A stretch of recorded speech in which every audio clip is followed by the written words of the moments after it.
Saturday, December 28th. So it's actually the third day, actually in evening time now, 3 days after Christmas.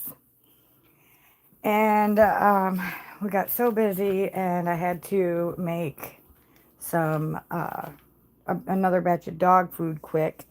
So I figured I better hop on here and let you know what I was making in the crock pot and all the different things I'm getting ready to do. So the day after Christmas, I took the turkey carcass, and that's really bad lighting. I took the turkey carcass and put it in the crock pot and added some distilled water because we don't use faucet water very often. And so I cooked that down on low overnight. Probably about noon the next day, I went ahead and turned the heat off, pulled out all of the bones and the meat, separated that, and that took me all day. But I'm very picky with my bones and meat. So I ended up with a really nice size bag of shredded turkey meat right here, which I'm going to actually put this into a turkey noodle soup.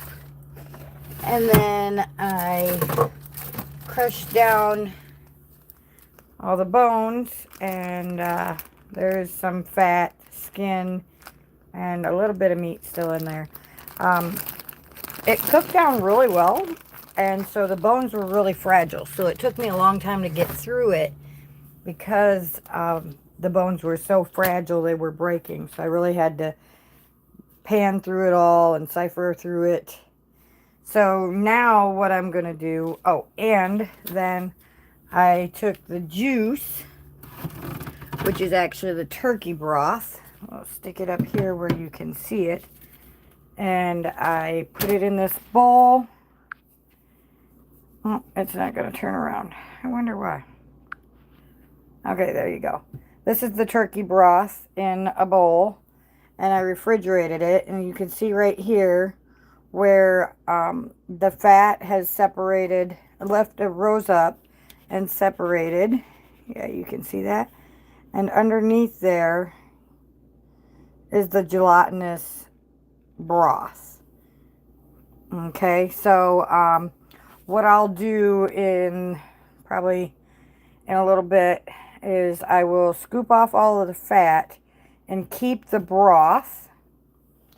And that way, what I'm going to do with the broth is I'm going to turn that into my turkey noodle soup. And I see somebody on. Hi. Thank you for watching. Let me know where you're from and that you're watching this from. One of my gizmos that keeps me up to date for my YouTube channel told me that there were a couple of different countries that were watching. So that was kind of really cool. Oh, you're from Oklahoma. Awesome. Welcome. Thank you for watching. So I'll scoop all the fat off of this turkey broth. And then I'm going to probably save the fat this time because I can cook with that. And then the broth itself, I will put into a pot.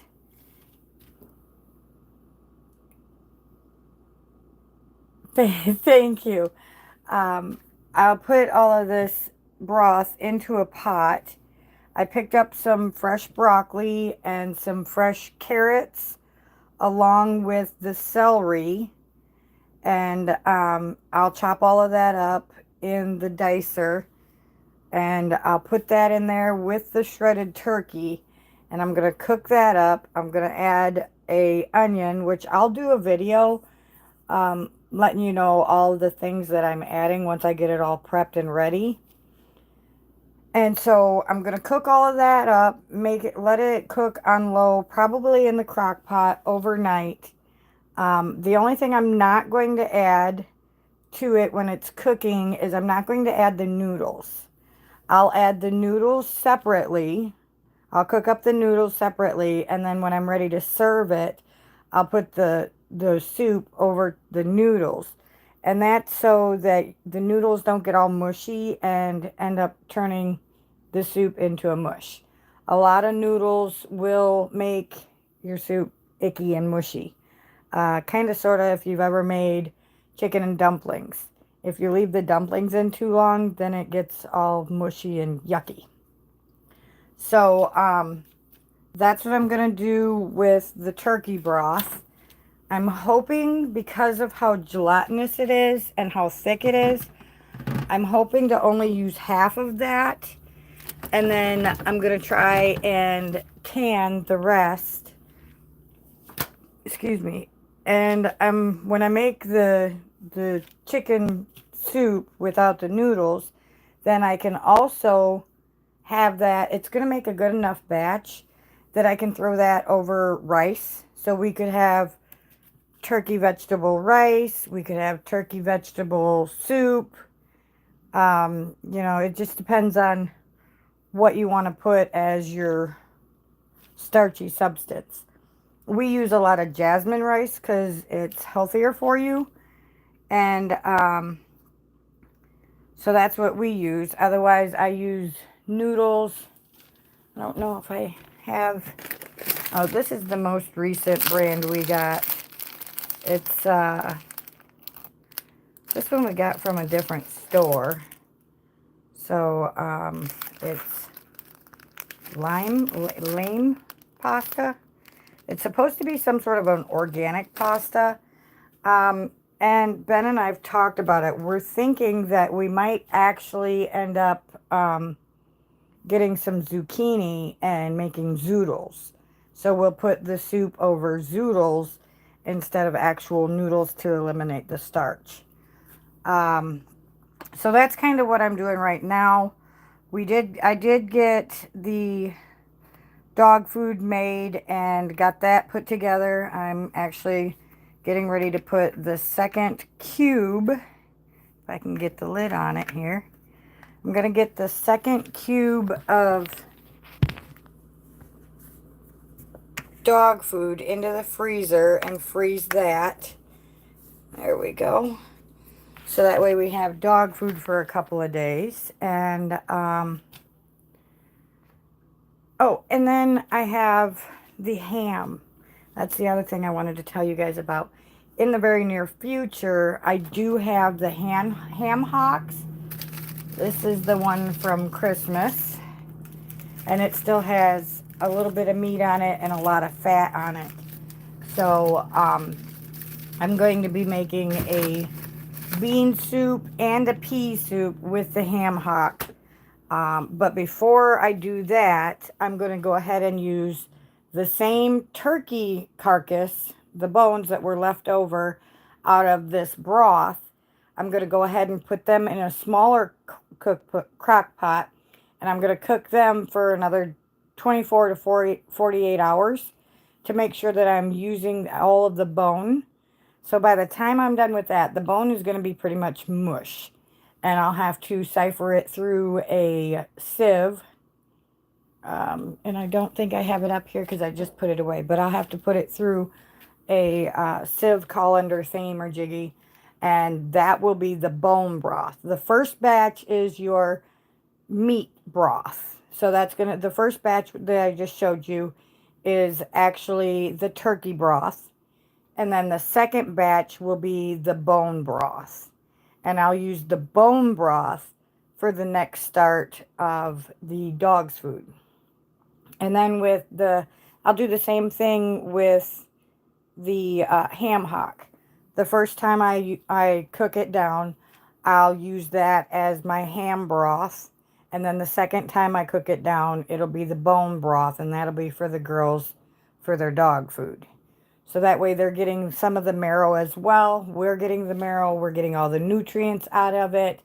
And we're able to get enough nutrients and utilize all of those bones, all of the extra meat, and not be wasting it. Our whole thing is try to preserve as much of it as we can and utilize it in different ways. Because of it being winter and we're getting ready to go into another cold spell, then, you know, it's always nice to have a warm soup to come home to or to eat and keep your belly warm and get you full.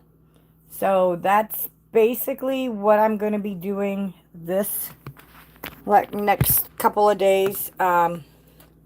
It's taken me forever to get these dishes done. We had so many dishes.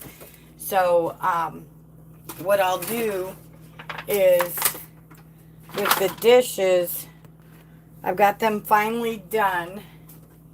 So stick the dog food into the freezer and let it freeze. And then we'll get started on the turkey soup. And then we'll have more dishes to do. It's the inevitable chore that it seems like no matter what you do, you'll always have dishes to do. So, how do I make my dog food? Well, I use a lot of different ingredients. I use broccoli. Now, I was chopping everything by hand, but Ben ended up getting me a mixer that has an attachment on it that chops everything up for me, so it dices it all up. I do have a couple of videos that I've made, excuse me, in the last couple of weeks that if you go back on my channel, you should be able to check out how I'm making my dog food. Recently, each batch has changed just a little bit. But a lot of the things you want to put in your dog food, sorry for the glare.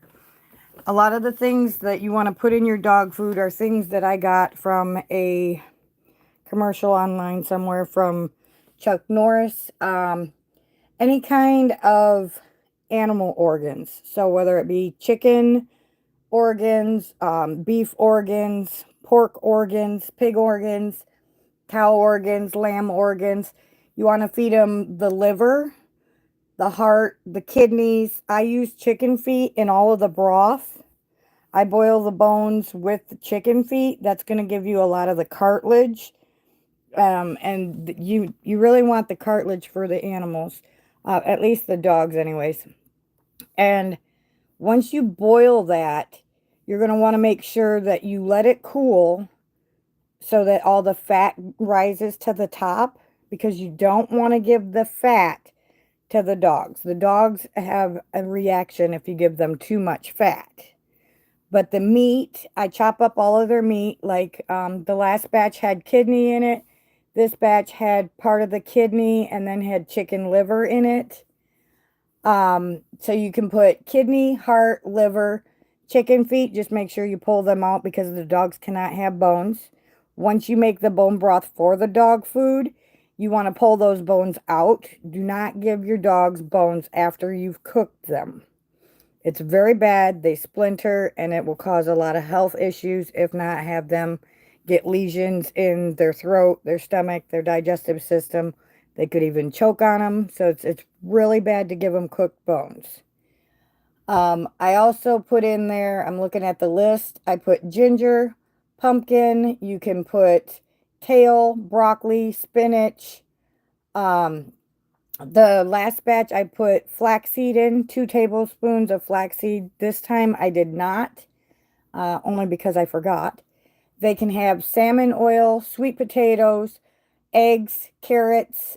I put beets in this stuff. You peel them, wash them off real good and peel them. And then I diced them up and I cook those in there.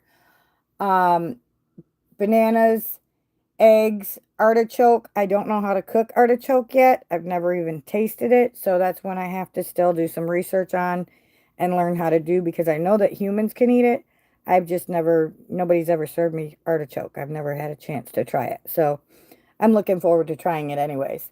Your dogs can also have tart cherries and blueberries. I also give my girls cucumbers, but I chop them up. So, cucumbers are good for them. Sweet potatoes are real good for them. You can put green beans in there. I put green beans in the last couple of batches. They've had green beans. They can have peas. What do your dogs look like? Oh, my dogs. I have big dogs and little dogs. Maybe if it'll turn around. There's Buttercup. She's Jack Russell Beagle mix. That one there, that's Angel. She's Chihuahua Jack Russell mix. And then my big girl here, she is hybrid Husky Shepherd and Pit mix. And her mom was Husky and Pit mix, and her dad was hybrid AKC or some sort of registered, real nice, beautiful dog and well behaved. So we got mixed breed dogs, and they around here everybody says dogs are overweight. They're not actually overweight. They're fed very healthy, and I have to take them out in this little bit of yard we have and run them. So they are bigger animals, but they're very healthy. I don't give my dogs anything that is artificial except for their dog food, just because, you know, cooking all of these fruits and vegetables and meats and everything can get expensive. But since I've learned how to grow a lot of my own stuff, I'm implementing that into their diet as well as to ours, so that we're all healthy and we're learning to live off of the land and eat what the land provides or what we can grow. We have bigger goals, but right now this is where we're at, and so, you know, you got to start somewhere. Thank you very much. So that's basically what's going on right now with the turkey that I cooked after Thanksgiving or Christmas. I do have the carcass in there from Thanksgiving turkey, and I also have the ham hock from Thanksgiving, and I have 2 Cornish hen carcasses. So those are things that I've got in air sucky Ziploc baggy mergiggies, and they're in the freezer for future reference. Now we just got to get the vegetables and other ingredients to mix them all up. Do you have any other pets? I have 2 cats that are mystery right now. So yeah, I have 3 dogs and 2 cats, and we're doing the best we can, and I'm learning how to make all of our own food and show others what I'm doing and teach them as I am learning or after I've already learned. I haven't done a short, I don't think, on serving the dogs their dinner, and the whole reason that is because by the time it's time for dinner for them, they are so excited that it's hard to grab the phone and video while you're actually trying to feed them, because they will sit and let their food and their dog food, kibble, it's not really kibble, but whatever the big box store dog food is, they let that sit in their bowl all day long. They will wait until dinner time when I mix the homemade dog food in with their food, and they will gobble it up. They're not starving because they have dog food all day, every day, but they prefer the homemade dog food. And I had to start mixing it with the store-bought dog food, otherwise they would eat me out of house and home in a week. So thank you very much for your support. I really appreciate it. And so I wanted to give you guys a little bit of an update and keep you plugged in. I will be doing more videos. Like I said, I'll do another video once I get all the vegetables and everything prepped for the turkey noodle soup. And I'll show you how I'm doing that and what I'm adding into it. And then when I do the ham hock and how I make that, I'll go ahead and do videos on all of that to keep you guys up to date. And for all you plant lovers and gardeners out there, here in January is when I will be starting to talk about starting our seeds. Here in eastern Tennessee, we can start our seeds. And some of them I can start in January and get them started. So come after our last frost day, I'll be able to stick them out in the grow towers, and you guys will be able to watch that. And if the weather permits tomorrow, I will do a quick walkthrough of the yard and show you this lettuce. If you guys have seen the recent videos or the past videos and the silly old lettuce, it still blows my mind. I don't know what I did right, but that lettuce is still out there growing. We just had 18-degree weather again, and that lettuce is still out there growing. So I'll show you guys that so you guys can check it out, and I'll just keep sharing with you what I know and what I'm doing and how I'm doing it. And if there's anything specific you have questions on, or if you have an interest and you want to see me do a specific video or a specific title to do a video, if I have the knowledge, I am more than happy to do it. I'm open to making videos about things that others are interested in as well. I just hit, last I seen, I was up to 122, I think, subscribers, and that just happened in the last couple of weeks. So thank you all for watching and subscribing. I am so excited. I never thought that me doing videos to keep up with my own progress and everything would go to this extent, but 124 now. Thank you. Yeah, so I'm shocked. I'm excited, and Ben and I said that, hey, let's go ahead, and since I'm doing this anyways, why not see if we can't get 150 by the new year? So we'll see how that works. So if you know anybody who's interested in learning the things that I'm sharing with you guys, please feel free to share my videos with them and have them subscribe. I would love to teach and learn from you guys and anybody who's interested in watching. So I've already been jabbering for almost a half an hour. I do need to get onto these vegetables if I'm going to get this started. But I wanted to thank you all for watching and subscribing to my channel. Keep you posted. That was the whole point in getting on here tonight, is just to keep you posted. I've been swamped with so many things trying to get everything in order that I haven't really had enough time to grab the phone and do a video, so I figured I better jump on here and do it now. So thank you again for all of your support, your subscribing, your likes, your interest, you guys interacting with me. I appreciate it. And just remember, you are someone. You do matter. I love you, and I will see you on the next video. Until then, have a wonderful evening. Thank you again, and we will talk to you then. All right? Ciao now.